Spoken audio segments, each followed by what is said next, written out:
बिस्मिल्लाहिर्रहमानिर्रहीम, अस्सलाम वालेकुम। आज सेकेंड ईयर की मैथमेटिक्स का हमारा लेक्चर नंबर 62 है और इंशाल्लाह आज हम 3.3 जो है वो स्टार्ट करेंगे और उसका काफ़ी सारा काम आज हमने करना है।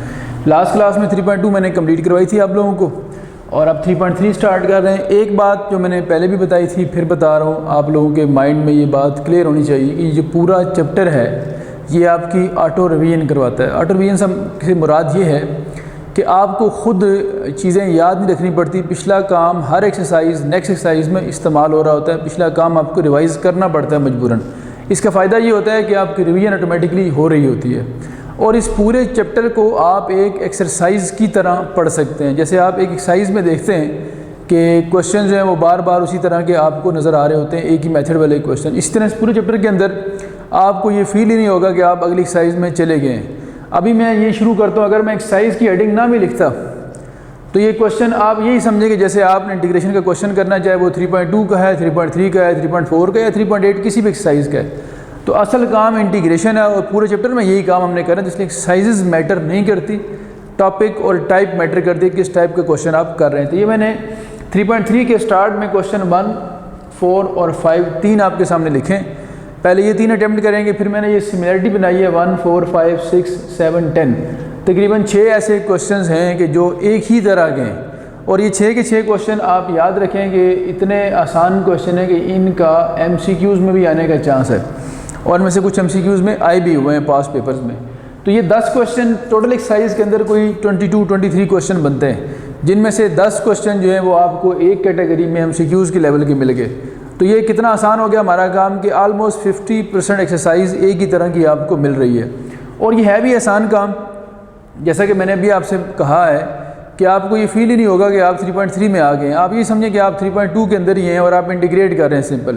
तो जो मैंने आपको बातें बताई थी मैं रिकॉल करवा दूँ कि सबसे पहले हम पावर रूल और कोशेंट रूल सोचते हैं कि वो अप्लाई हो रहा है या नहीं हो रहा, और पावर रूल और कोशेंट रूल अप्लाई होने की जो गारंटी है, जो इंडिकेशन है, वो ये होता है कि हमें इंटीग्रल के अंदर फंक्शन भी और उसका डेरिवेटिव भी नज़र आ रहे हों।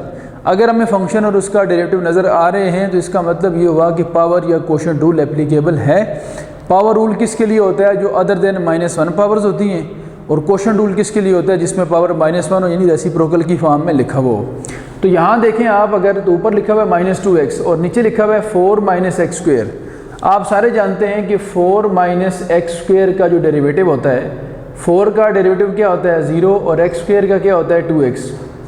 तो इसका मतलब है 4 - x² का डेरिवेटिव -2x बनता है, जो कि ऊपर लिखा हुआ है। तो फंक्शन और उसका डेरिवेटिव नज़र आ जाए तो इसका मतलब है या पावर रूल लगेगा या कोशेंट रूल। ये बड़ी इंपॉर्टेंट बात आपने सीख लेनी है इस तरह। अब अगर नीचे पावर होती 1/2 के बजाय सिर्फ 1, यानी स्क्वायर रूट ना होता, तो हम क्या करते हैं? हम ये कहते हैं नीचे फंक्शन है ऊपर डेरिवेटिव है, तो हम लॉग वाला रूल कोशेंट रूल लगा देते हैं। लेकिन जब नीचे पावर अदर देन 1 होती है, यानी स्क्वायर रूट है या कोई और पावर है, तो फिर इसको हम ऊपर शिफ्ट करते हैं। ऊपर शिफ्ट करें क्या होगा? 4 - x²।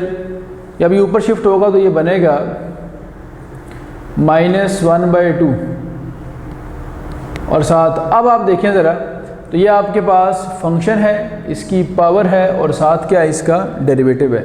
तो पावर रूल क्या कहता है कि फंक्शन की पावर में एक ऐड करें, 4 - x², इसकी पावर में एक ऐड और फिर उसी से डिवाइड और प्लस कांस्टेंट ऑफ इंटीग्रेशन। ठीक है जी। यहाँ इसकी रीज़न मेंशन कर देते हैं कि कौन सा रूल हमने लगाया है जी। हमने लगाया है पावर रूल, जिसमें फंक्शन, इसकी पावर साथ इसका डेरिवेटिव अगर अवेलेबल है, तो इसका जो इंटीग्रल आता है वो क्या होता है कि फंक्शन की पावर में आप एक ऐड कर देते हैं और उसी से डिवाइड कर देते हैं और प्लस कांस्टेंट इंटीग्रेशन। ठीक है जी। अब आप सोच रहे होंगे अगर नीचे पावर 1/2 स्क्वायर रूट ना होता तो इसके जब ऊपर लेके जाते तो ये -1 बन जाता, तो -1 के लिए पावर वैलिड नहीं होता, फिर हम कोशेंट रूल लगाते। अब ये सिंप्लीफाई करें अगर आप, तो ये 1 - 1/2 बनता है 1/2, ऊपर भी बनेगा 4 - x² पावर 1/2 प्लस ये 2 उलट के ऊपर चला जाएगा और 4 - x² की पावर 1/2 का मतलब है इसका स्क्वायर रूट प्लस ये लें जी। ठीक है।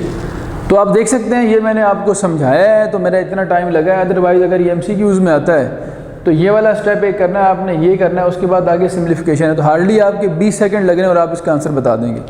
आगे चलते हैं क्वेश्चन 4 पे। ये मैंने सिमिलर बताया ना 1, 4, 5, इनमें से मैं कोशिश करता हूँ कि ये मैंने 6 क्वेश्चन मार्क किए मैं सिमिलर, इन 6 में से कम 4 में आपको कराऊँगा ताकि आपका एक तो स्टार्ट अच्छा हो जाए और आपको लगे कि ये आसान काम में मुश्किल नहीं है। अब यहाँ देखें, यहाँ कैसे हमें अंदाज़ा होगा कि इसमें पावर रूल या क्वेश्चन रूल लगना है, तो मैंने उसका इंडिकेटर आपको बता दिया। इंडिकेटर क्या है कि फंक्शन और उसका डेरिवेटिव दोनों नज़र आए।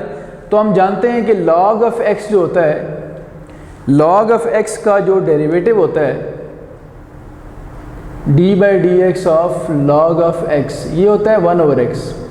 तो देखें log ऑफ x भी अवेलेबल है और 1/x भी अवेलेबल है, सिर्फ थोड़ा सा इसको आपने रीअरेंज करके लिखना है। वो कैसे लिखना है रीअरेंज करके? वो इसलिए लिखना होता है ताकि हमें क्लियर पिक्चर नज़र आए इसकी। तो आप क्या करें कि 1/x जो लिखा हुआ है इसको ड्रैग करके यूँ लिख लें, और ये हम लिख सकते हैं, आप सारे जानते हैं। अगर इसको दोबारा लिखें तो x बाद में फिर नीचे चला जाएगा, उसी तरह बन जाएगा। अब आप देखें नीचे फंक्शन है, ऊपर डेरिवेटिव है, तो अब अगर नीचे पावर 1 है तो फिर इसका मतलब है ये रूल तो नहीं लगा सकते हम ऊपर ले जाके, पावर 1 के अलावा हो तो हम वो वाला रूल बनाते हैं।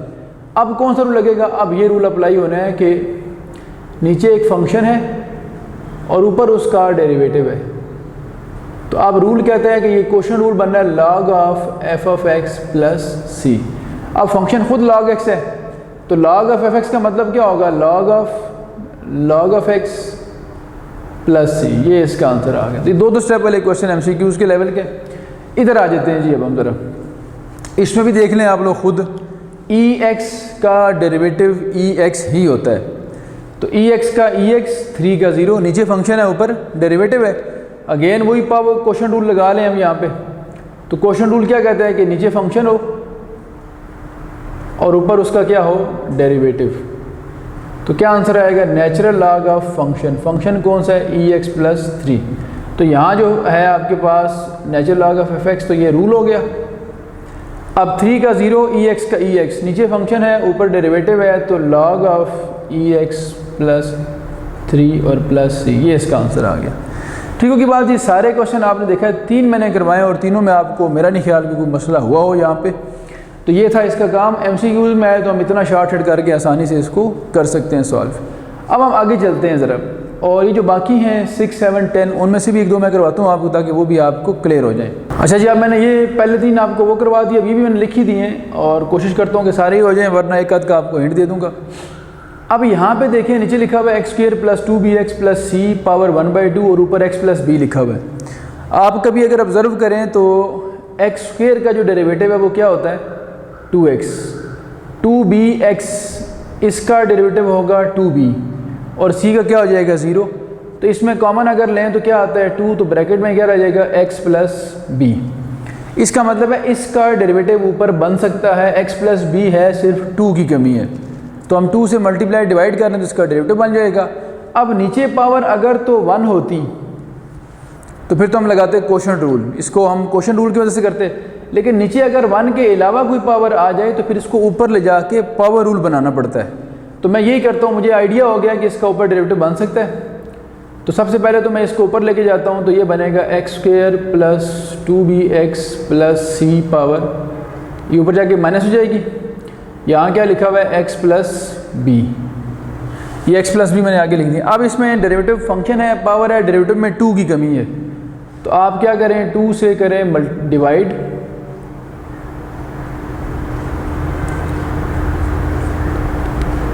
और 2 से कर लें मल्टीप्लाई। लें जी, फंक्शन, पावर और साथ क्या आ गया? डेरिवेटिव आ गया। फंक्शन भी है, पावर भी है, डेरिवेटिव भी है। तो अब लगा लें पावर रूल। पावर रूल क्या कहता है? मैं बार बार रेफरेंस कोट नहीं करूँगा, पेपर में जब भी आप क्वेश्चन ये करते हैं बोर्ड के एग्जाम में तो साथ लाजमी रेफरेंस कोट कीजिएगा। यहाँ चूँकि बार बार बोरिंग हो रहा है, मैं कुछ का रेफरेंस कोट करता हूँ, कुछ का नहीं करता, लेकिन पेपर में ज़रूर रेफरेंस कोट करना है पावर रूल का।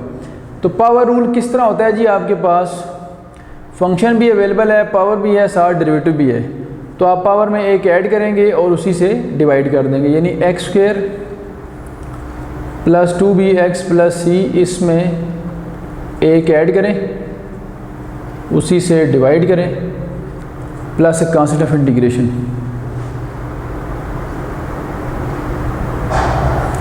ठीक है जी।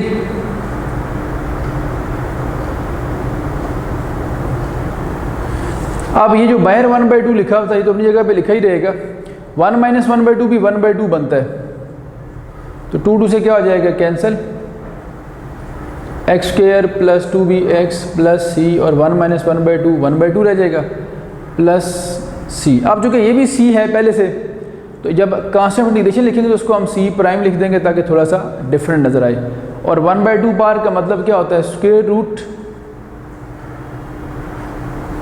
तो ये आ जाएगा x² + 2bx + c और प्लस c प्राइम करके हम उसको लिख देंगे। तो ये इसका आंसर आ गया हमारे पास। ठीक है जी। अभी तक ये मैंने 4th क्वेश्चन करवाया और देखा आपने पावर और क्वेश्चन रूल लग रहे, तो ये आपको फील ही नहीं हो रहा कि हम 3.3 में आ गए हैं, क्योंकि पावर रूल और क्वेश्चन रूल 3.2 में हमने पढ़ा था। और मैंने आपसे उस दिन भी कहा था लास्ट लेक्चर में कि 3.8 तक हमें ये रूल जहाँ जहाँ नज़र आएंगे वैसे ही अप्लाई होंगे हमारे पास। तो हर एक्सरसाइज में पिछला काम भी कैरी होगा और साथ कुछ नई चीज़ें भी आप सीखते जाएंगे, रिवीजन भी चलेगी, नया काम भी सीखेंगे इंशाल्लाह। अच्छे तरीके से आपका ये चैप्टर तैयार हो जाएगा। और अगर आप लोग थोड़ा सा अटेंटिव होकर लेक्चर सुनेंगे, डिटेल से बातें समझेंगे, चीज़ें लिख के अपने पास याद रखेंगे, जो बातें मैं बोल के बता रहा हूँ, तो ये इंशाल्लाह आपको कहीं भी इसमें प्रॉब्लम नहीं होगा। अब इस पे आते हैं जी। फिर वही बात आती है कि कैसे पता लगता है कि पावर या क्वेश्चन रूल लगना है। आपको tan फंक्शन नज़र आ रहा है और सीकेंड स्केयर इसका डेरिवेटिव नज़र आ रहा है, लेकिन चूँकि नीचे पावर 1/2 है तो फिर हमें इसको ऊपर ले जाना पड़ेगा। tan जब ऊपर जाएगा तो 1/2 पावर हो जाएगी -1/2। अब आप देखें ज़रा, जो मैं आपसे बात कह रहा था, फंक्शन है, पावर है, साथ क्या है, डेरिवेटिव। तो पावर रूल लगा दें बस। रेफरेंस में यहाँ कोड फिर बता रहा हूँ, नहीं कर रहा, क्योंकि स्पेस मैंने कम रखी हुई है और आपने रेफरेंस रूट कोड करना है। तो पावर में एक ऐड किया, उसी से डिवाइड कर दिया, प्लस c, पावर रूल लगा दिया। 1 - 1/2 क्या बनता है, अभी 1/2 बन जाता है। और ऊपर भी बनेगी tan x की पावर 1/2। ये 2 उलट के ऊपर चला जाएगा, 2 उलट के ऊपर आएगा तो ये बाहर आ जाना है। और ये ऊपर जो पावर है ये बनती है स्क्वायर रूट प्लस c। ठीक है जी। तो 2√tan x और प्लस c, ये इसका आंसर आ गया। ठीक है। ले जी, मैंने आपको 5 क्वेश्चन करवा दिए हैं और कुछ पावर रूल, कुछ क्वेश्चन रूल से होते जा रहे हैं। अब ये क्वेश्चन है, ये भी वैसे ही है, इसमें भी वही बात है, tan इनवर्स फंक्शन है। और आप चैप्टर 2 में जानते हैं कि tan इनवर्स का जो डेरिवेटिव हुआ करता था, मैंने इसीलिए आपको शुरू में कहा था कि चैप्टर 2 के डेरिवेटिव्स के फार्मूले याद रखने आप लोगों ने। tan इनवर्स का ये डेरिवेटिव हुआ करता था 1/1 + x²। तो आप देख सकते हैं फंक्शन भी अवेलेबल है और साथ डेरिवेटिव भी अवेलेबल है। ठीक है। थोड़ा इसको रीअरेंज करके लिखना है। अच्छा, चूँकि बाज़ दफ़ा ऐसा होता है, जिस तरह ये ऊपर आपने क्वेश्चन किया ना, ये वाला, ये आपको एक स्टेप में, यानी यहाँ पावर लग गया और 2 स्टेप में क्वेश्चन सॉल्व हो जाता है, तो आपके माइंड में थोड़ा सा एक डाउट आ रहा होता है। आप सोच रहे होते हैं कि इतने अगर कम स्टेप हो गए तो नंबर पता नहीं कट ना जाए कहीं, क्योंकि शॉर्ट क्वेश्चन 4 मार्क्स का होता है। तो आप अगर चाहें अपना ये डाउट क्लियर करना कि कहीं क्वेश्चन एक ही स्टेप में हो रहा है, यानी फ़ौरन हो गया, फंक्शन भी है, पावर भी है, डेरिवेटिव भी है, यहाँ तो फिर भी हमने 2 से मल्टीप्लाई डिवाइड किया ना, थोड़ा सा काम एक्स्ट्रा हो गया हमारा और हमारे 4-5 स्टेप बन गए, तो यहाँ हमें थोड़ा डाउट होता है कि ये तो फ़ौरन हो जाएगा क्वेश्चन, तो ये ना हो हमारे नंबर बोर्ड में कट जाएँ। तो आप लोग अगर डाउट में, तो आप अपना डाउट इस तरह क्लियर कर सकते हैं कि जब कभी आपने क्वेश्चन के स्टेप्स बढ़ाने हों, इंटीग्रेशन में आपको लगे कि एक स्टेप में क्वेश्चन हो रहा है, जिस तरह अभी हमने 4th क्वेश्चन किया था log x और 1/x वाला, तो वो 2 स्टेप में हो गया सॉल्व। तो जब कभी भी आपको लगे कि पावर रूल वाला क्वेश्चन या क्वेश्चन रूल वाला क्वेश्चन बहुत शॉर्ट हो गया, 2-3 स्टेप में ख़त्म हो गया और हमारे नंबर ना कट जाएँ कहीं, तो फिर आप उसके स्टेप्स बढ़ाएं इस तरीके से कि जो फंक्शन वाला पोर्शन है क्वेश्चन के अंदर उसको पुट कर दें। पहले तो ये मैं बताता हूँ आपको, देखें, आप इसको यूँ लिखें ना ज़रा, 1/tan x हम यहाँ लिख लेते हैं, और ये जो 1/1 + x² है ना, ये वाला जो डेरिवेटिव है असल में, इसको लिखें dx के साथ। इसको आगे लिख दिया, इसको पीछे कोई फ़र्क नहीं पड़ता, कमोडेटिव प्रॉपर्टी होल्ड करती है। तो मैं ये बात कर रहा था कि जब आपको ये लगे कि हमारे स्टेप्स कम हो रहे हैं तो आप अपने स्टेप्स बढ़ा सकते हैं। आल दो कि ये वाला मेथड भी ऑथेंटिक है, ये करें कि नंबर आपके नहीं कटने, ना इसमें आपके नंबर कटने। सिर्फ आप एक अल्टरनेट वे समझ लें कि आपको ये मिल सकता है स्टेप्स को इंक्रीज़ करने का, वो ये है कि आप सब्स्टिट्यूट कर दें। आप पुट कर देंगे, किसको पुट करेंगे? टेन इनवर्स जो फंक्शन वाला पोर्शन है, डेरिवेटिव नहीं, फंक्शन। फंक्शन अगर टेन इनवर्स है तो इसको आप किसी भी नए वेरिएबल के इक्वल, वाई के इक्वल पुट कर दें इसको, या जेड या टी को भी रख सकते हैं। जब वाई के इक्वल ऐड करेंगे फिर इसका आपने डिफरेंशियल लेना है। क्या लेना है आपने? डिफरेंशियल। टेकिंग, ये डिफरेंशियल कौन सा है अगर आप रिकॉल करें तो ये वही है जो आपने 3.1 में सीखा है। 3.1 के अंदर टेन इनवर्स का डिफरेंशियल क्या होगा? पहले तो डेरिवेटिव होगा 1/1 + x², यानी चेंज होगा बेसिकली, डेरिवेटिव नहीं चेंज कहेंगे इसको हम, और x का मज़ीद क्या होगा? dx, और y का डिफरेंशियल क्या होता है? dy। अब ज़रा ऑब्ज़र्व करें आप लोग, टेन इनवर्स जो है वो सारा किसके इक्वल हो गया? y के, और 1/1 + x² dx किसके इक्वल हो गया? dy को। तो देखें ये लिखा हुआ है 1/1 + x² टुगेदर विद dx, ये हो गया dy, और इसकी जगह आ जाएगा y। देखें क्वेश्चन क्या बन जाएगा अब हमारा। सो इंटीग्रल बिकम्स, इंटीग्रल हमारे पास बन गया। देखें क्या, ये जो इंटीग्रल था, ये इंटीग्रल को हम i से डिनोट कर रहे होते हैं ना। 1/10 इनवर्स था, 10 इनवर्स की जगह क्या आ जाएगा? y। ये y यहाँ प्लेस कर दिया, 1/y हो गया, और ये सारा किसके इक्वल है? dy के, तो ये आ गया dy।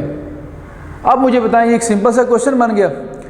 1/y जिस तरह 1/x log x का डेरिवेटिव होता है, इसी तरह 1/y log y का डेरिवेटिव, और वैसे भी क्वेश्चन रूल लग रहा है, नीचे फंक्शन है ऊपर डेरिवेटिव है। dy क्या बता रहा है कि ये अब y की रिस्पेक्ट से, जब हम वेरिएबल x से y में लेके आते हैं तो डिफरेंशियल भी dx से dy में लाना पड़ता है, क्योंकि उसकी रिस्पेक्ट से हमने इंटीग्रेट करना होता है। तो y की रिस्पेक्ट से y का 1 होगा, तो नीचे फंक्शन है ऊपर डेरिवेटिव है, तो क्वेश्चन रूल ये कहता है कि आप लिखेंगे log of function plus c। Function कौन सा है? y है, और y किसके इक्वल है? टेन इनवर्स के, तो y की जगह उसकी वैल्यू पुट करें। वैल्यू क्या थी y की? Ten inverse of x plus c, ये लें जी।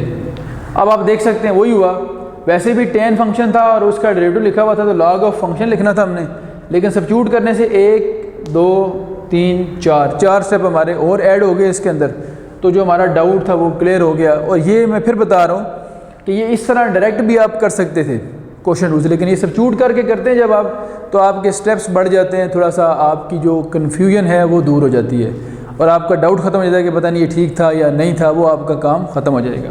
तो ये 6 क्वेश्चन थे जिनमें से मैंने सारे ही करवा दिए। ये वाला मैंने इस तरह भी करवा दिया। मैंने इसको कहा है कि अगर आप इसको डायरेक्ट करना चाहें तो मैं भी आपको बल्कि लिख के बता भी देता हूँ। ये तो मैंने इसका एक मेथड करवाया ना आपको, यानी सब्स्टिट्यूट करने वाला। अगर आप चाहें ना तो इसको इस तरह भी कर सकते थे। ये देखें कि आप, ये इंटीग्रल था हमारा 1/1 + x² है ना, तो इसको ऊपर लिख लेते हैं हम यूँ 1/1 + x², और नीचे क्या आता है? Ten inverse of x। तो ऐसे लिख सकते हैं, आप जानते हैं rule of quotient of fraction है, वो नीचे भी आ सकता है, ऊपर भी लिख सकते हैं उसको। तो ये वाला क्वेश्चन इस तरह लिख लेते, तो नीचे फंक्शन था, ऊपर क्या था इसका? डेरिवेटिव। टेन इनवर्स का डेरिवेटिव क्या होता है? 1/1 + x²। तो फिर क्वेश्चन रूल क्या कहता है कि लॉग ऑफ फंक्शन लिख दें। फंक्शन क्या है? Ten inverse of x plus c। तो ये देखें आप, एक स्टेप में क्वेश्चन ख़त्म हो गया। ये वाला क्वेश्चन एक स्टेप में ही आंसर दे गया हमें। तो यहाँ हमें डाउट होना था कि पता नहीं मुझे नंबर मिलने या नहीं मिलने, मेरे नंबर ना काट जाए। हालांकि ये याद रखें, कान खोल के सुन लें, ये भी प्रॉपर वैलिड मेथड है, ये भी प्रॉपर वैलिड मेथड है, दोनों मेथड एक ही तरह के हैं। सिर्फ सब्स्टिट्यूट करने से, पुट करने से एक और नई अप्रोच आपको मिल गई है, एक नया मेथड मिल गया है, जिससे आप कम अज़ कम डाउट में नहीं रहेंगे। आपके स्टेप्स इतने हो जाएंगे कि आपका शॉर्ट क्वेश्चन जो बोर्ड की रिक्वायरमेंट है उसके मुताबिक हो जाएगा। इसमें भी आपके 2 स्टेप हुए, लेकिन आप डाउट में होते हैं कि पता नंबर ना कट जाए, हालांकि वो भी स्टैंडर्ड मेथड है, ये भी स्टैंडर्ड मेथड है। तो ये वाली अप्रोच आमतौर पे MCQs में यूज़ किया करें, जहाँ आपके पास टाइम कम होता है, और ये शॉर्ट क्वेश्चन के लिए यूज़ किया करें ताकि आप डाउट में ना रहें बिल्कुल भी। ठीक है जी, क्लियर होगी बात। तो ये इसका अल्टरनेट वे था हमारे पास, और ये इसका सब्स्टिट्यूट करने वाला वे है। तो जो आपको इजी लगे वो आप अडॉप्ट कर लें। अब हम चलते हैं नेक्स्ट क्वेश्चंस की तरफ। ये तो मैंने करवा दी, तो ये मैंने सिमिलर मार्क कराए 1 4 5 6 7 10, ये आपके सारे अब कवर हो गए। ये जो मैंने सब्स्टिट्यूट करने वाला मेथड बताया आपको, पुट करने वाला, इस मेथड के साथ तकरीबन 4 क्वेश्चन लिंक हैं इसी एक्सरसाइज के।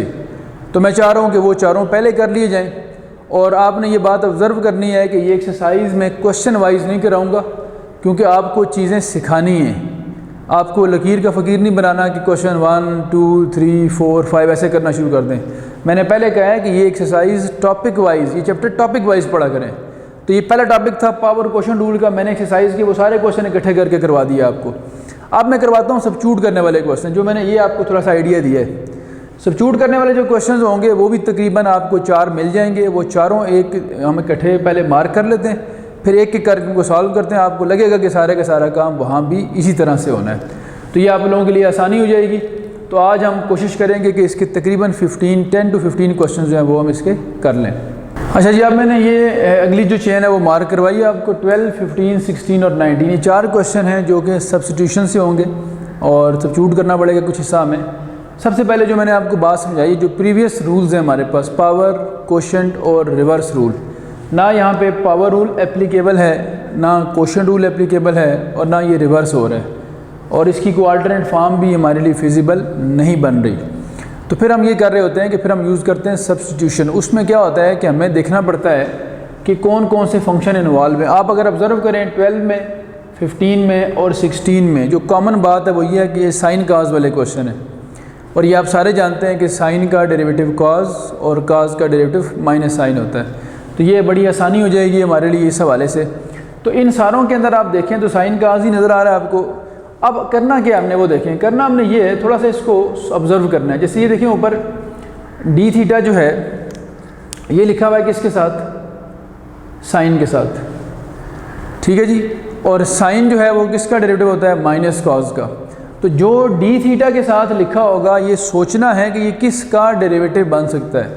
हमें तो कॉज का डेरिवेटिव याद है, कॉज का डेरिवेटिव हुआ करता था माइनस साइन। तो आप क्या कर लें, सिर्फ ये कर लें कि एक माइनस से इसको मल्टीप्लाई और डिवाइड कर लें ताकि काज का डेरिवेटिव बनाया जा सके ऊपर। अब काज का डेरिवेटिव बन गया ऊपर, मैंने एक माइनस से बाहर डिवाइड कर लिया, अंदर मल्टीप्लाई कर लिया।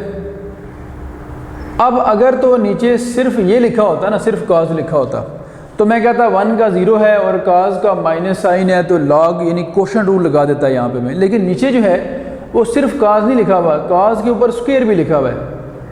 तो अब तो ये डेरिवेटिव नहीं है, ये काज स्क्वायर का तो नहीं, तो काज का डेरिवेटिव है। तो आप लोगों ने ये करना है कि अगर किसी फंक्शन के अंदर पावर रूल, कोशेंट रूल या रिवर्स रूल नहीं लग रहा, लेकिन फंक्शन और उसका डेरिवेटिव नज़र आ रहे हैं, काज भी नज़र आ रहा है, उसका डेरिवेटिव भी नज़र आ रहा है, तो जो डी थीटा के साथ डेरिवेटिव लिखा हुआ है वो देखने हैं वो किसका डेरिवेटिव है। तो ये डी थीटा के साथ अब काज का डेरिवेटिव है, तो जिसका डेरिवेटिव लिखा होगा उसको आपने पुट कर देना है। तो फिर मैं यहाँ किसको पुट करूँगा, काज थीटा को, किसके इक्वल, किसी नए वेरिएबल के इक्वल, वाई के इक्वल पुट कर दें, पुट कर देंगे। और फिर आपने साथ ही डिफरेंशियल लेना होगा इसका, टेकिंग डिफरेंशियल।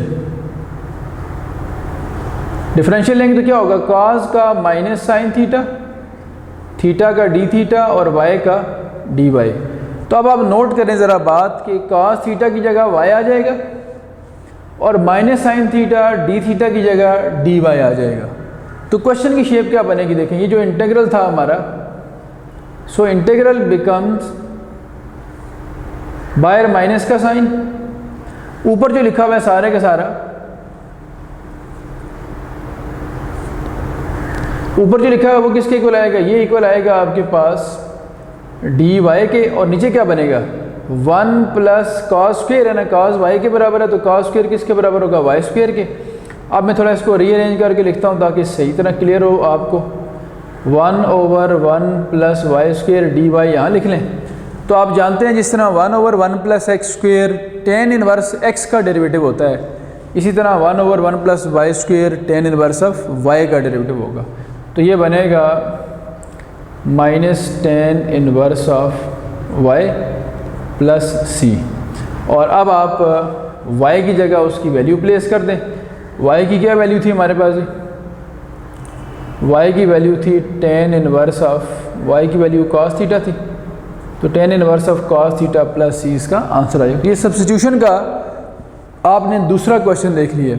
अब आप ये लाजमी याद रखें कि जब आप थीटा को y में कन्वर्ट करते हैं यानी एक वेरिएबल को चेंज करके दूसरे में ले जाते हैं, तो फिर ये जो डी थीटा होता है जिसकी रिस्पेक्ट से हम कर रहे होते हैं वो भी ऑटोमेटिकली डी वाई में कन्वर्ट करना पड़ता है, हमें कन्वर्ट हो भी जाता है।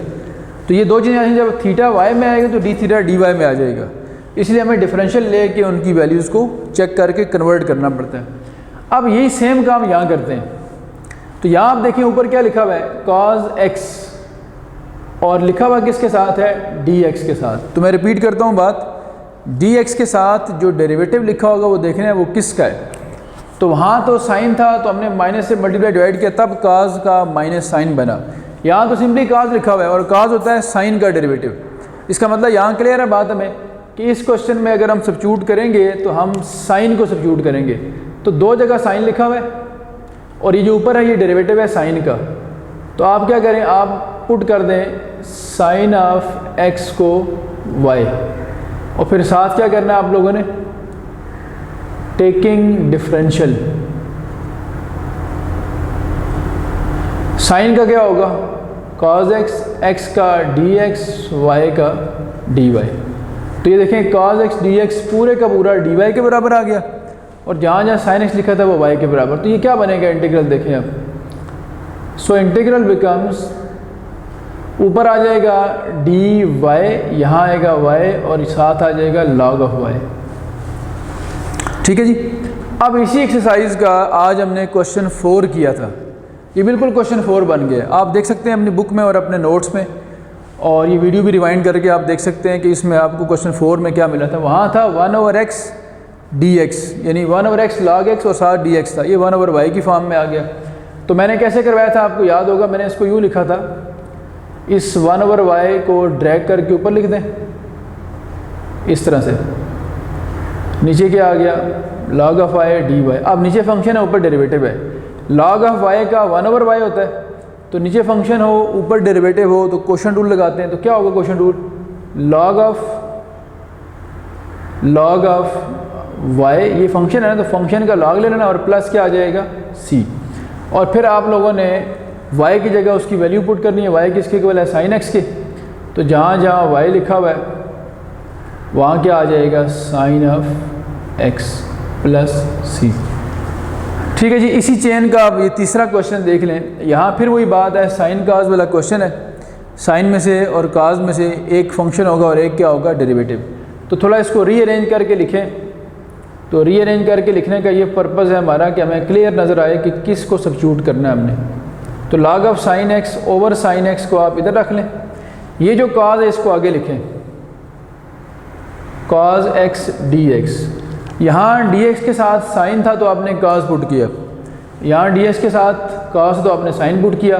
चूँकि काज का माइनस साइन डेरिवेटिव था, साइन का काज था, तो डी के साथ जिसका डेरिवेटिव लिखा होगा उसको पुट करना है। तो डी के साथ डेरिवेटिव काज लिखा हुआ है और काज होता है साइन का डेरिवेटिव। तो अगर सब्स्टिट्यूट करेंगे इस क्वेश्चन में तो आप साइन एक्स को सब्स्टिट्यूट करेंगे वाई, जिस तरह यहाँ किया था, क्योंकि वहाँ भी काज एक्स लिखा था डी एक्स के साथ, यहाँ भी काज एक्स लिखा हुआ है डी एक्स के साथ। टेकिंग डिफरेंशियल, डिफरेंशियल लें तो साइन एक्स का क्या होगा, कॉज एक्स, एक्स का डी एक्स और वाई का डी वाई।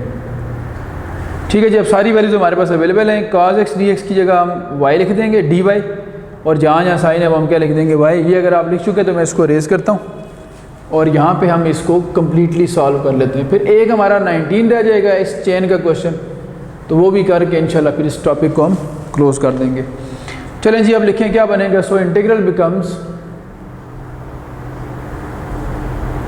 इंटीग्रल में ऊपर था लॉग ऑफ साइन, साइन की जगह वाई पुट करना है, तो लॉग ऑफ वाई, नीचे साइन की जगह फिर वाई आ जाएगा, और साथ ये जो लिखा हुआ है इसकी जगह क्या आ जाएगा आपके पास, डी वाई।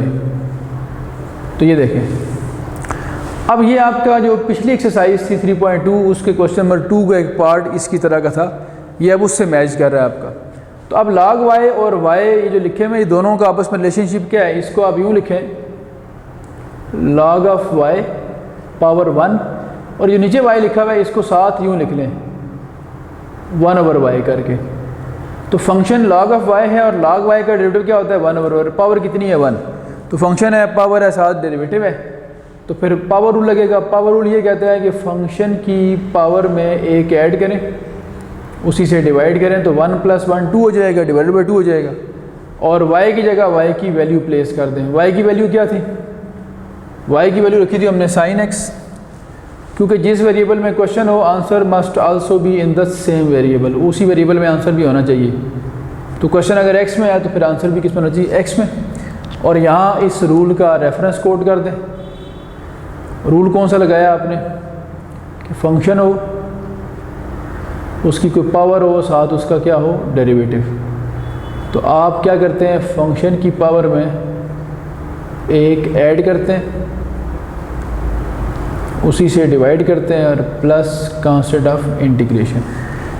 ठीक है जी, ये हमारे अल्हम्दुलिल्लाह कितने क्वेश्चन हो गए? 9 क्वेश्चन हमने टोटल कर लिए हैं। 6 पहले सिमिलर थे, 3 ये सिमिलर हो गए, एक रह गया 19, वो भी आपको करवा देता हूँ मैं, ताकि फिर ये सारी चेंज जो है ये हमारी कंप्लीट हो जाए। तो क्वेश्चन नंबर 19 लिखता हूँ आप लोगों के सामने। क्वेश्चन 19 आप अपनी बुक से देख के लिख सकते हैं, इतनी देर में आप बुक से देख लें, मैं फिर यहाँ आपको लिख के फिर इसको सॉल्व करवाता हूँ। अच्छा जी, क्वेश्चन 19 में लिख दिया आप लोगों के सामने। क्वेश्चन नंबर 19 जो है ये भी उसी कैटेगरी में फॉल करता है कि इसमें भी हमने सब्स्टिट्यूशन यूज़ करनी है। अब देखने में ये बड़ा कॉम्प्लिकेटेड क्वेश्चन लग रहा है। कॉज का जो एंगल है वो कंपोजिशन है स्क्वायर रूट की और एक फ्रैक्शन की, और साथ यहाँ भी स्क्वायर रूट है, ये भी फ्रैक्शन भी है। तो ये बड़ा अजीब सा लग रहा है कि ये बड़ा मुश्किल हो जाएगा हमारे लिए। ना यहाँ पे पावर रूल लग रहा है, ना क्वोशंट रूल लग रहा है, और फिर रिवर्स भी ये नहीं हो रहा। तो फिर हमारे पास जो ऑप्शन बचती है वो ये बचती है कि हम इसको सब्स्टिट्यूट करें। लेकिन सब्स्टिट्यूशन का जो इंडिकेटर है वो ये होता है कि आपको फंक्शन नज़र आए और dx के साथ उसका डेरिवेटिव नज़र आए, तो फिर ये काम हो सकता है। अब इसको एनालाइज करवाता हूँ आप लोगों को। देखें, ये स्क्वायर रूट x लिखा हुआ है, ये x/2 लिखा हुआ है। स्क्वायर रूट के लिए आप याद होगा मैंने आपको एक रेडिकल रूल पढ़ाया था। रेडिकल रूल चैप्टर 2 में पढ़ा था हम लोगों ने कि अगर किसी स्क्वायर रूट फंक्शन का डेरिवेटिव आप लेना चाहते हैं तो जो रेडिकेंड होता है स्क्वायर रूट के अंदर होता है, इसका डेरिवेटिव ऊपर लिखना होता है और इसी का ट्वाइस नीचे लिखना होता है। तो इसका मतलब है x का 1 और नीचे उसका क्या हो गया? डबल। तो इसका तो डेरिवेटिव आ गया हमारे पास 1/2 स्क्वायर रूट x। ये क्लियर हो गया जी। साथ क्या लिखा हुआ है? x/2। अगर मैं x/2 का डेरिवेटिव लूँ तो इसमें 1/2 तो कांस्टेंट है, वो बाहर आ जाएगा, x का क्या हो जाना है? 1, तो इसका डेरिवेटिव आ गया 1/2। इसका मतलब है x/2 का डेरिवेटिव है 1/2। ठीक होगी बात जी। अब देखें ना चैप्टर 2 कितना आपको सपोर्ट कर रहा है। जिन लोगों को चैप्टर 2 ठीक तरह से तैयार है उन्हें पता है कि रेडिकल रूल क्या था, तो वो यहाँ पे इसको प्रिडिक्ट कर लेंगे, इसको ऑब्ज़र्व कर लेंगे। इसीलिए मैं कह रहा हूँ कि चैप्टर 2 साथ साथ आप लेके चलें, उसकी रिवीजन आपकी अच्छी होगी तो आप 3 पढ़ सकेंगे। 2 और 3 आपस में बिल्कुल लिंक चैप्टर्स हैं। 2 आपको बार बार 3 में सपोर्ट प्रोवाइड कर रहा होता है। अब इस दोनों में से 1/2 कॉमन ले लें तो ब्रैकेट में क्या रह जाएगा? 1/√x - 1। आप ज़रा ऑब्ज़र्व करें, क्या यही नहीं लिखा हुआ यहाँ पे? तो इसका मतलब क्या हुआ? मतलब ये हुआ कि इस फंक्शन का, इस एंगल का, फंक्शन इस एंगल का, ये जो काज का एंगल है इसका डेरिवेटिव ये साथ लिखा हुआ है, सिर्फ 1/2 की कमी है। तो ये कोई इतनी बड़ी बात नहीं, किसी कांस्टेंट 2 या 1/2 की कमी हो तो हम मल्टीप्लाई डिवाइड करके एडजस्ट कर लेते हैं। तो अब आपको समझ आ गई बात कि अगर इस क्वेश्चन में सब्स्टिट्यूशन यूज़ करें, अगर तो ये काज साथ ना होता ना, ये वाला काज, तो मैं कहता फंक्शन है, पावर है, साथ डेरिवेटिव है, पावर रूल लगा लेता है। लेकिन मसला ये है कि ये एंगल जो है, ये फंक्शन है, ये तो काज का एंगल लिखा हुआ है, तो काज को हम इग्नोर तो नहीं कर सकते। तो फिर हमें करना क्या पड़ेगा? फिर हमें करना ये पड़ेगा कि हमें यहाँ पे सब्स्टिट्यूशन यूज़ करनी पड़ेगी। तो ये हमारे पास था काज और उसका आगे एंगल लिखा हुआ था। तो ये जो आपको मैंने बात समझाई है ये मैं एरेज नहीं कर रहा, ताकि आपको ये बात समझ आए। इसका सलूशन मैं यहाँ शुरू करवाता हूँ आप लोगों को। तो ये लिखने के बाद यहाँ लिखते हैं इसका सलूशन। आपने किसको पुट करना है? जिसका डेरिवेटिव लिखा हुआ है dx के साथ। तो इसको, इसका डेरिवेटिव लिखा हुआ है ना इस एंगल का, तो सिर्फ इस एंगल को पुट करें, √x - x/2 को, इसको सिर्फ पुट कर लें, क्या कोई नया वेरिएबल y, और साथ फिर क्या लेना पड़ता है? Differential, taking differential. और डिफरेंशियल और डेरिवेटिव में थोड़ा सा ही फ़र्क होता है। डेरिवेटिव के बाद बस x का dx लिखना होता है। तो अभी मैंने आपको बताया स्क्वायर रूट का क्या डेरिवेटिव था, ये लिखा हुआ है पूरा कंप्लीट आपके सामने। स्क्वायर रूट की जगह क्या लिखेंगे? 1/2 स्क्वायर रूट x, फिर x/2 का 1/2, और जो x का डेरिवेटिव है फर्दर वो क्या होगा? dx। यानी ये समझ लें कि यहाँ भी dx आना था, कि यहाँ dx था, वो dx मैंने कॉमन ले लिया यहाँ से। तो x का फर्दर dx हो गया, y का क्या हो गया? dy। ठीक है, जैसे आप अगर इसको मिक्स ना करें तो आप जानते हैं जैसे sin x है तो साइन का अगर मैं डिफरेंशियल लूँ तो क्या होगा, y का dy। तो साइन का पहले क्या लिखेंगे, cos x, यानी उसका डेरिवेटिव लिखेंगे, और साथ x का क्या हो जाएगा, dx। तो बिल्कुल इसी तरह से पहले इसका लिखा डेरिवेटिव जो ये हमने यहाँ सीखा था, और साथ x का क्या हो गया, dx। अब आप यहाँ से 1/2 कॉमन ले लें और उस 2 को यहाँ ला के मल्टीप्लाई कर दें। तो अब आप ऑब्ज़र्व करें ज़रा कि ये जो मैंने 2 था इसको यहाँ ले आया हूँ ताकि इसके साथ से 2 हट जाए। तो अब मैं इसको अरेज कर सकता हूँ। तो ये पूरे का पूरा जो है ये वाला, ये सारे के सारा 2dy के बराबर हो गया, और वो एंगल जो था वो सारा किसके इक्वल हो गया, y के। सो इंटीग्रल बिकम्स, हमारा इंटीग्रल क्या बनेगा, cos ऑफ y, और साथ क्या आ जाएगा 2dy। तो 2 बाहर लिख दें, कांस्टेंट है, तो cos y dy आ जाना है। और cos y किसका डेरिवेटिव होता है, sin y का। तो ये आ जाना है हमारे पास। यानी अब हमारा क्वेश्चन सिर्फ ये रह गया है बस। तो यहाँ रिवर्स रूल लगा लें। रिवर्स रूल क्या कहता है कि ये cos किसका डेरिवेटिव होता है, तो cos होता है sin का डेरिवेटिव। तो यहाँ आंसर आएगा 2 × sin y प्लस c, और y की जगह उसकी वैल्यू प्लेस कर दें। y की वैल्यू क्या है, y की वैल्यू ऊपर लिखी हुई है, √x - x/2 और प्लस c। ये नहीं, ये इसका फाइनल आंसर है। तो आज तक के लिए इतना काफ़ी है। आज हमने अल्हम्दुलिल्लाह काफ़ी सारा काम कर लिया है, और 4 क्वेश्चन ये वाले सिमिलर हो गए, 6 हमने पहले करी, 10 क्वेश्चन हमारे आज कंप्लीट हो गए। तो ऑलमोस्ट हमने 50% एक्सरसाइज जो है वो अल्हम्दुलिल्लाह आज कर लिए। तो 2 चीज़ें आपने आज नई सीखी हैं। एक सब्स्टिट्यूशन मेथड सीखा आप लोगों ने कि सब्स्टिट्यूट करना है और किस बेस पे सब्स्टिट्यूट करना है, और दूसरा आपने ये सीखा है कि अगर फंक्शन के अंदर आपको, इंटीग्रल के अंदर आपको फंक्शन और उसका डेरिवेटिव नज़र आ रहा हो तो फिर पावर और क्वोशंट रूल के चांसेस जो हैं वो बन जाते हैं। तो ये चीज़ें सीखने के बाद इंशाल्लाह नेक्स्ट क्लास में हम कुछ नई बातें करेंगे और कुछ प्रीवियस काम आपका रिवाइज़ होगा। तो आज तक के लिए इतना काफ़ी है। अल्लाह हाफ़िज़।